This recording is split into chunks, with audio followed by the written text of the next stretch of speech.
Hey guys, it's Alona Minkowski, and we are here in Union Square in New York, and I'm joined right now by Julie Johnston from the U.S. Women's Soccer team. And, I'm going to let Julie, first of all, thank you for joining us. Hello. Thank you so much for having me. I'm going to let you explain, what are we doing right here in the middle of Union Square, but with a nice soccer net behind us? Hopping to Post Live. We're here with set up Kellogg's to be able to see what gets me started. All right, and by the way, just a reminder, guys, too, that you can leave your questions and your comments, and I'll be checking them here on my phone if you want to hear or want to find out anything from Julie. So what does get you started? You know, so many things get me started, but what really gets me started is that today is just another opportunity to get better. I'm an Olympic hopeful, and every day I'm just doing whatever I can to be prepared and make the team and hopefully be able to go to Rio. And, I mean, let's talk about the last year that you had, too, right? Even before Rio, you're a breakout star in the World Cup. How did that feel, right? How does it feel now to be able to walk around and say, oh, I'm a World Cup champion? It's still surreal. It's really cool to be able to look back at the journey that you had to get there and just really see hard work pay off.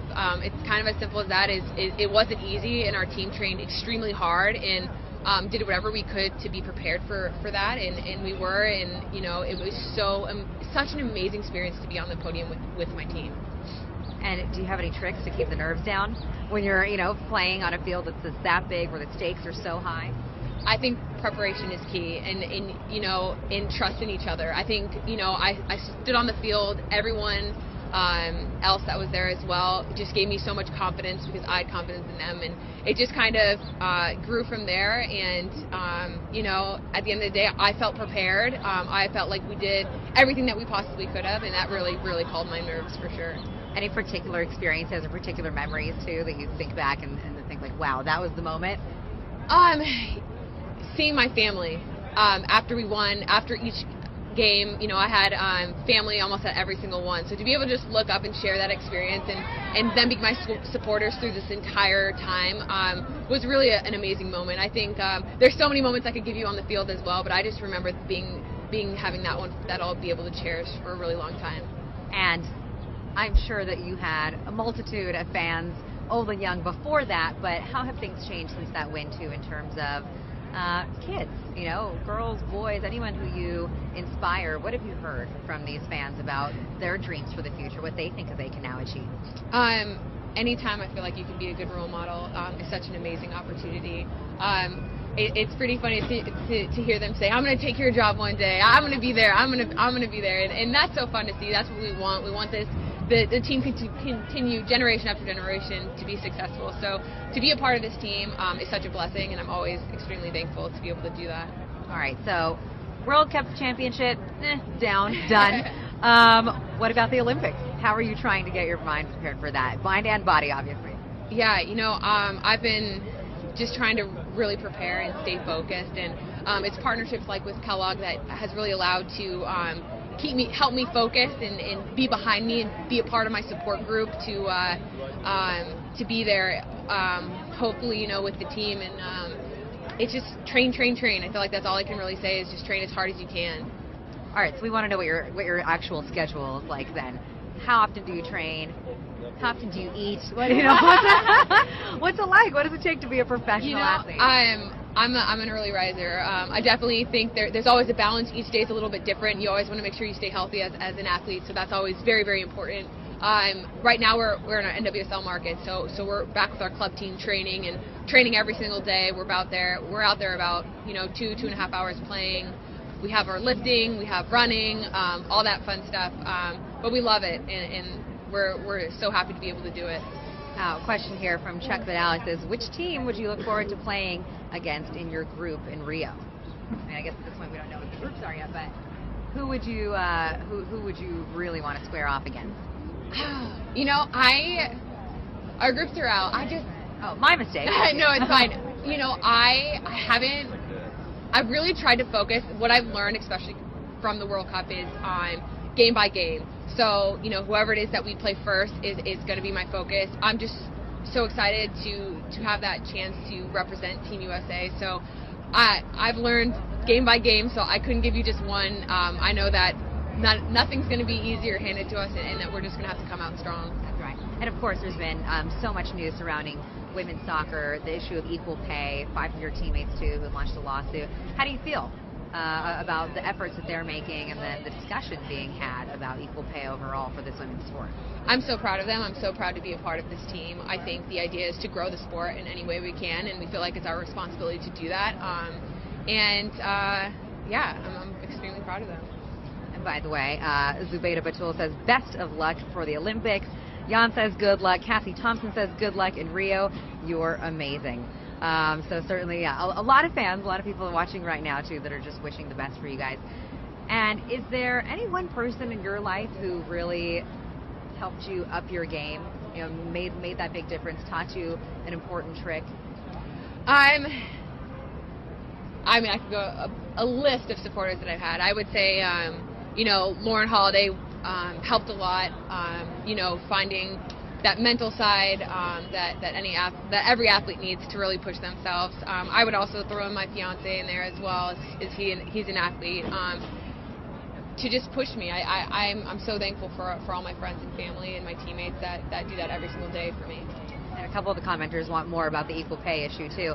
Do you think that would the women's soccer team strike, not play at the Olympics, if this is an issue that isn't resolved? We're training really, really hard right now, and our focus is the Olympics to be able to prepare. It is what it is, and again, we're just training to be the best as we can as of right now. All right. Here's an interesting comment. Says, it's football, not soccer. The entire world calls this sport football, and it's the biggest sport in the world, unlike American football. America, please adapt to the global standard here. Love from the Netherlands. What do you say there? That's such a funny comment. I grew up because here it's soccer, so I call it soccer myself. I thoroughly enjoy it when I hear someone, oh, you play football. Like, I love it. I really do. As my fiance plays football, American football, I joke with him and say that we're the football family with 2 O's and a U. So I understand, but either football or soccer, I love it just the same. Not for the love of the sport, people, but I get where you're coming from. And here's a question coming from HuffPost Sports. It says, how hard is it to sleep while you're competing? It's okay. I'm training pretty hard, so I'm pretty tired at the end of the day. But I think as it gets closer and closer and more in training, you want to have those good dreams and thoughts. But obviously, we wake up early to train and all that. But sleep is very, very important for any athlete. So I sleep okay. Okay, good. Don't forget the importance of sleep, everyone. And Steve Price says, go get him in Rio. Queenie Jasmine D'Souza says, who do you consider to be your role model? Oh, man. I'm trying to pick one. Yeah. I think I've really looked up to Julie Foudy for multiple years, starting when I was, young, watching her play on the national team before. I love her leadership. I love what she's doing now. I love that she uses her voice in a positive light. So I would say her, for sure. And by the way, one other thing to mention, too, you're a defender, obviously, but you're a very high-scoring defender. How do you manage to pull that off? I wasn't a defender my entire life. I was a midfielder growing up. I was a forward in college. So anytime I can be up by the goal, I'm always super excited. And if that means helping the team any way that I can, scoring is always fun. And if I can do that all the time, it would be awesome. But at the end of the day, I just enjoy being up there and doing whatever I can. Yeah. Well, I think it's amazing too, because often. And obviously it's a huge team, it's a team sport, but sometimes it's the people that score the goals that get more attention, right? And so do you feel like you're doing something to help also change that for other positions that are on the field? I don't know, I guess I never really thought about that. I enjoy being defense because I feel like that's where I'm the best to help the team, and I just love doing it, so yeah, I guess, I don't know. All right. Susan Rice says, who on the U.S. women's national team would you least want to defend against, and why? I'm going to say Crystal Dunn. She is so quick. She's one of my best friends on that team. I love her to death. I love the way she works. She's such a workhorse all the time. She's very, very quick. So she makes me a better defender every single day. Okay. And here's one more, too, from Adriana El Jimenez. She says, if not soccer or football, then which sport would you play? I think about this all the time, actually. I'm always like, what would I do? I'm not very good at basketball. I was okay at softball. I really like the extreme sports like bike racing or I'm not a good swimmer either. So like I guess soccer. I mean that's really all I have. So but I don't know, probably some type of extreme sport or skateboarding or something like that. Okay, well maybe we can see that one day. Maybe we can see you work those skills. Speaking of which, can you teach us some tricks right now? I have to admit, I've never played soccer. I played a lot of sports growing up, but soccer was not one of them, so I'm clueless when it comes to this. But why don't you, if you don't mind, show us some kick-ups. Show us how to do the damn thing. Yeah. All right. Gotta take my turn. Okay.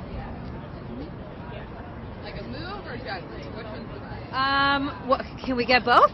Sure. Okay. All right. Well, this one's like my favorite one. I feel like this one's like my favorite one. I've been doing it since I was really young. Okay. But I won't move too much so that you guys can get in the camera. But I love the roll, step, scissors is like one of my favorites.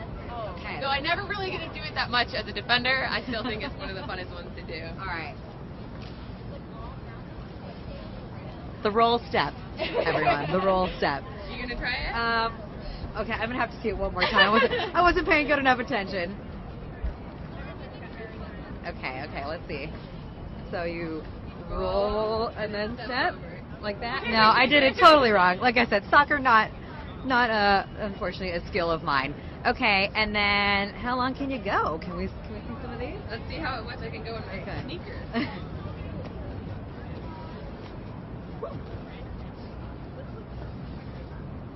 Not as good when it's cold out.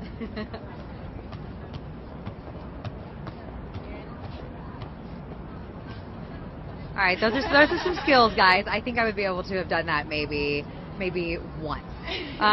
Okay, so just a couple more questions here, by the way, if we have time. We spoke a little bit about your parents, because Saki wanted to know how your parents support your career.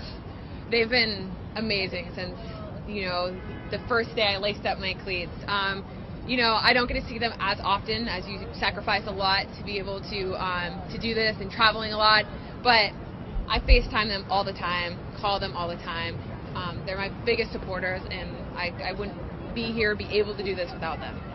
All right, well, Jamie McCarty, who, by the way, is one of my colleagues at HuffPost, he says, "You ladies are amazing. I seriously think the U.S. women's national team could beat the men's team." What do you think? I am a big fan of the men's team too. I would love to play with them and get a good game of 5v5, or I think it would be so fun to be able to play with them. And do you think you could beat them? I don't know. I think the girls could kick some ass. I think the girls team has proven that time and time again. All right, Julie, thank you so much for speaking with us this morning. Thank you so much for having me. Thanks, it's been such a pleasure, and thanks for joining us, guys. Thanks for leaving all your comments and questions. We'll see you next time. Great. Thank you.